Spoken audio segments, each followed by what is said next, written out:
Jujutsu Kaisen is the definition of a popcorn flick. It's an excuse to watch anime with friends who aren't as into it as I am.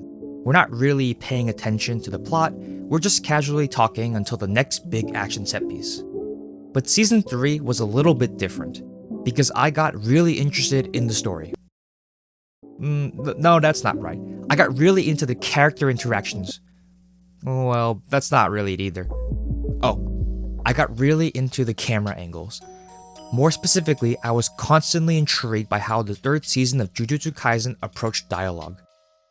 There's nothing more fundamental to film than the shot-reverse shot. How do you direct two people having a chat? At its simplest, you show one character talking, and then cut to the other character listening or responding. It's simple, and no film or anime ever really gets away from this pair of shots.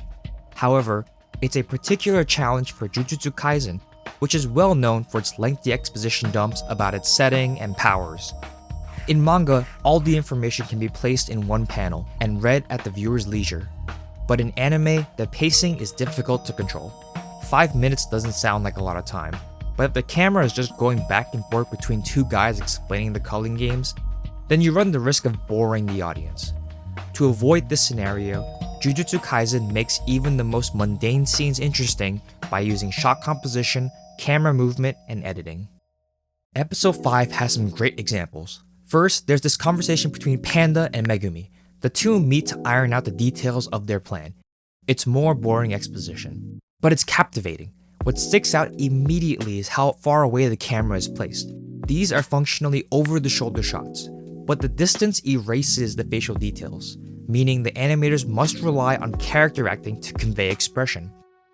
Things like Panda's relaxed posture and Megumi's head movements help communicate their emotions.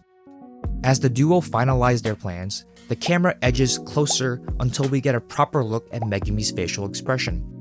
The cutting provides a certain rhythm to the back and forth that draws the viewer in, literally, and leads to the end of the discussion. Camera angles alone generate a pacing that keeps viewers engaged as the talk proceeds. We see an alternate application of this gradual camera movement in episode 2, during an exchange between Chozo and Naoya. Just like in Panda and Megumi's plotting, the camera moves closer to their faces with each cut. But in this scene, the camera actually hides Chozo's trap, surprising Naoya and distracting the viewer. The close-ups again pull the audience deeper into the conversation. But in this iteration, the goal is not to emphasize the actual dialogue, but to hide information from the audience. The shot-reverse shot therefore becomes setup for the next action set piece. And then we have the opposite situation at the end of episode 5 when Yuji meets Hakari. Yuji is the pivotal part of Panda and Megumi's plan, and must foster goodwill with Hakari to convince him to join their team. So, the situation is delicate given Hakari's skepticism toward others. To capture the tension of this interaction, the camera doesn't move. For almost 4 minutes, the camera does not budge an inch, as Hakari and Yuji get a feel for one another. While a stationary shot may sound boring in theory, the character acting gives it energy. Yuji's stiffness and Hakari's confidence become way more apparent.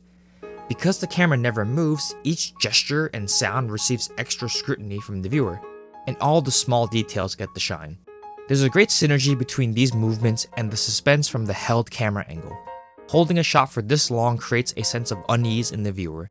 The extra anxiety from this shot makes the viewer pay extra special attention to any gives or tells in Hakari's actions.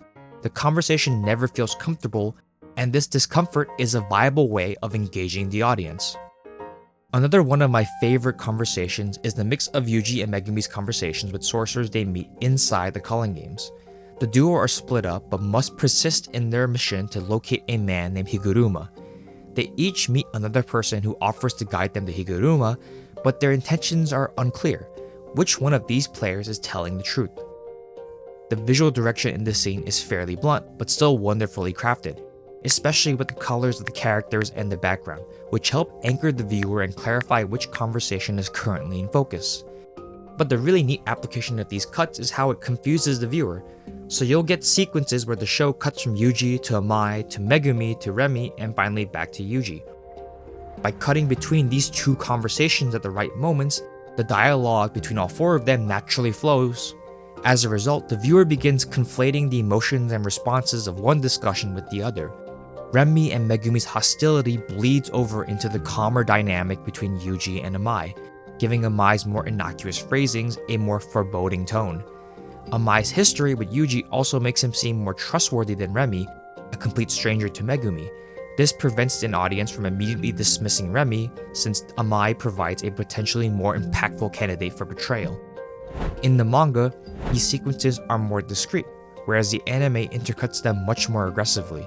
But the result is well worth the extra care, raising the stakes of these minor interactions through meticulous cutting.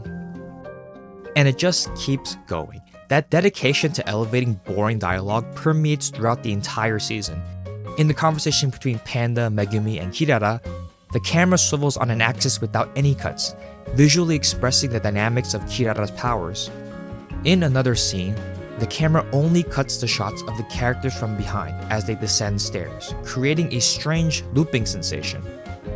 And in the climactic confrontation between Higuruma and Yuji, a projector adds fitting graphics and suggestive colors. Lengthy exposition and soliloquies can drag a show's momentum and easily lose viewers. But Jujutsu Kaisen demonstrates that lengthy explanations don't have to bog down an audience's attention. Careful editing, camera movements, framing, and character acting can maintain a story's momentum and tension, even when characters are just standing across from one another talking.